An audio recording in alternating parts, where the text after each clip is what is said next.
Penumpang pesawat Batik Air yang melahirkan seorang bayi laki-laki Sabtu lalu, Senin sore dipulangkan dari Rumah Sakit Kasih Ibu Kedonganan Kuta. Sebelum dipulangkan, bayi mendapat proses injeksi antibiotik.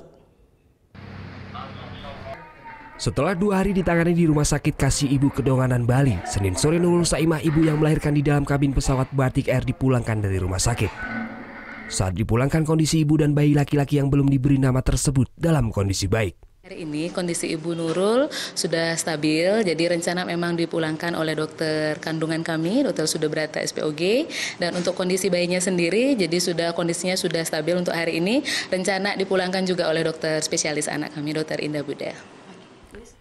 Sebelum diizinkan pulang, bayi laki-laki dengan berat 2,3 kg yang lahir di dalam kabin pesawat ini menjalani beberapa proses injeksi antibiotik terlebih dahulu. Hal ini sesuai dengan prosedur perawatan standar rumah sakit. Sebelumnya, Nurul Saimah, perempuan 28 tahun, Sabtu pagi lalu melahirkan di dalam pesawat Batik Air tujuan Denpasar dari Cengkareng 23 menit sebelum pesawat mendarat di Bandara Internasional I Gusti Ngurah Rai. Gita Natalia, Andi Setiawan melaporkan untuk NET.